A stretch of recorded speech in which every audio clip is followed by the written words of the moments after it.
So it was about a year later that when the stock was, cruising past $6, I was able to actually get a small contract with the company.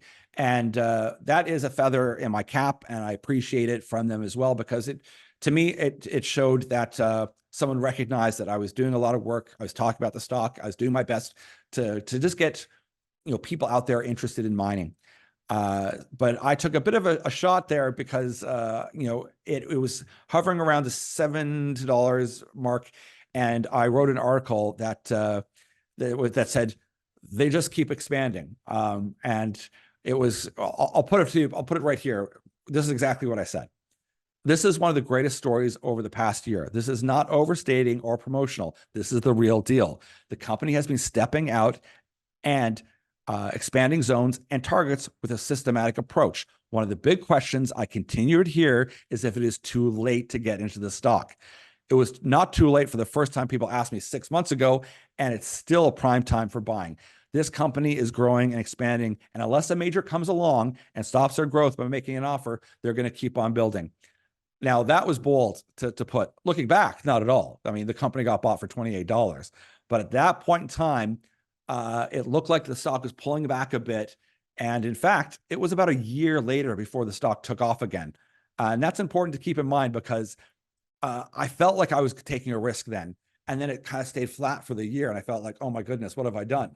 I've written this article saying they're expanding, and the stock went flat for a while. But then it started taking off again, and the fund started once again, and they started hitting great numbers, and it was outstanding. And this story is not only about Great Bear being such a great success and being bought out, which is an incredible feat in a very short period of time. It's also a story to look at me saying, we're not perfect. I didn't analyze this perfect. It was a huge win for us, but I sold at just over $11. And part of that was me second guessing myself. That year where it stayed flat and sitting at $6 and telling people, well, you should get in, that was part of the ego. Once again, this is new. I was new to this sector, and there's no revenues coming in. So it's hard to analyze these things. And you could have some bad holes and the stock come tumbling down. It didn't happen for them. They started hitting and hitting and hitting, and that story took off again. So when it was around the 11, I looked at it and I thought, $1.91, $11. What should you expect out of this? Now, and once again, it wasn't a ton of money, but it was a ton as well as a percentage of a huge win. And I took the win. And we had stopped working with Great Bear as well. It was a short-term contract. And we had a lot of other companies that were winning alongside and that needed a lot of my help. We were doing a lot of video. So looking back, I should have just stuck with the small incremental keep on buying as I hit milestones. So people ask me, well, is it a loss or is it a win? It's still a win looking back in the mirror, because at that time, knowing my mindset, it was the right thing, because that's a huge, 1,000% is ridiculous. That's a huge win.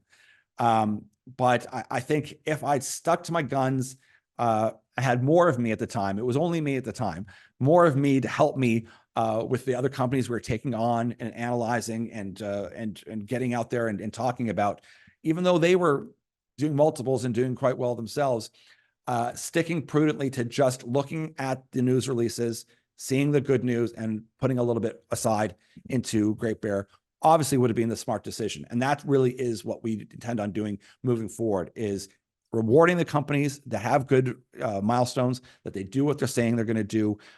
Even if we can't focus in on them 100% of our time every day, if they have news and they're doing what they're supposed to do, they should get rewarded.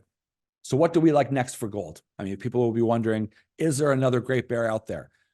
There isn't. I mean, the Great Bear story is one of its own. They are like blueprints or handprints. They're very, very much their own story.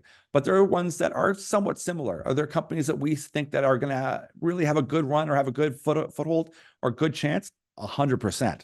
There's quite a few in different metals. But for gold, yeah, we like Goliath.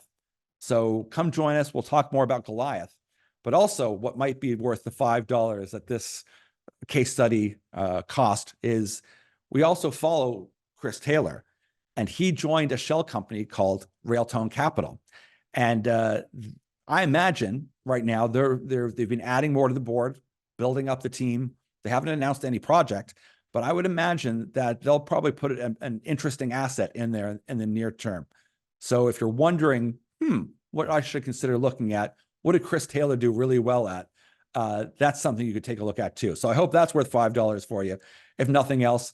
And also come along for the ride with us, because we've got lots of companies that we really like. One company that has an absolutely loaded management team with an enormous amount of resources, technical prowess, and a big, big thesis is Relevant Gold. This is a standout company that has all the ingredients.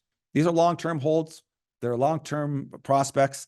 And we look forward to building with you as we look at this sector, because not only are we helping build the economy, helping build our new energy economy, we're also tackling some of the biggest issues facing us today with the opportunity of making a lot of money.